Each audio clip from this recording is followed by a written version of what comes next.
Diarrhoea যখন হয় তখন একটা কোষের সাথে আরেকটা কোষের কথা বলা বন্ধ হয়ে যায়, কানেকশন নষ্ট হয়ে যায়। এবং ডায়রিয়া যদি হয়, এটা খুব ইম্পর্টেন্ট, ডায়রিয়া যদি কারো হয়েছে এবং ওই সময় যদি দেখেন যে তার প্রস্রাব হচ্ছে না, তাহলে সাথে সাথে ডাক্তারের কাছে নিয়ে যাবেন, না হলে দেখা যাবে আল্লাহ না করুক কিডনি ফেইলিওর হয়ে লোকটা মরে যেতে পারে। ডায়রিয়া হয়ে গেলে স্যালাইন তো খাওয়াবে নেই, তার সাথে জিঙ্ক আছে না, জিঙ্ক প্রত্যেক দিন জিঙ্ক খাইতে হবে 15 দিনে 2 বার করে 15 দিন। এবং ওই জিঙ্কটা কি করবে জানেন? ডায়রিয়া হলে আমাদের যে ডাইজেস্টিভ সিস্টেম আছে না, সেটা এবড়ে থেবড়ে হয়ে যায়। ওই যে হঠাৎ করে গাড়ি চালাইতে গিয়ে অ্যাক্সিডেন্ট হইলে শরীরে কোনো জায়গায় একটা ওই ছিলে যায় না, ওইরকম ডাইজেস্টিভ সিস্টেমটা ওইরকম ছিলে যায়। ওই যে আপনি জিঙ্কটা খাইলেন, সেটা ডাইজেস্টিভ সিস্টেমটাকে সুন্দর করে রিপেয়ার করে। মলম যেমন একটা জায়গাকে সুন্দর করে রিপেয়ার করে, ওই কাজটা করে। এবং আরেকটা কাজ করে, সেটা কি? সেটা হচ্ছে ওই জিঙ্ক আবার আপনার যে ডাইজেস্টিভ সিস্টেম, সেখানে পানি ধরে রাখতে সে হেল্প করে। এটা একটা ইম্পর্টেন্ট।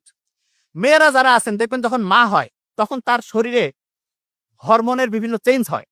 এই কারণে মেয়েদের প্রথম প্রেগন্যান্সির প্রথম দিকে দেখা যায় যে একটা মর্নিং সিকনেস, বমি বমি ভাব আসে। তা বিজ্ঞানীরা আমেরিকা, ইউরোপে থ্যালিডোমাইড নামে একটা ড্রাগ বের করলো, যেটা মিরাকল। কি করে?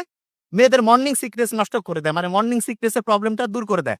ওই ওষুধ খেতে গিয়ে দেখা গিয়েছে 10,000-এর মতো বাচ্চা তাদের হচ্ছে ব্রেইনের ডেভেলপমেন্টে সমস্যা হয়েছে।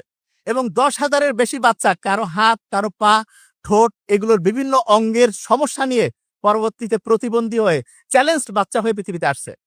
এই জন্য মায়ের গর্ভে যখন বাচ্চা থাকে আন্দাজে কোনো ওষুধ খাবেন না, খুবই ইমানদার ডাক্তার দেখে একেবারে বুঝে শুনে। অনেক সময়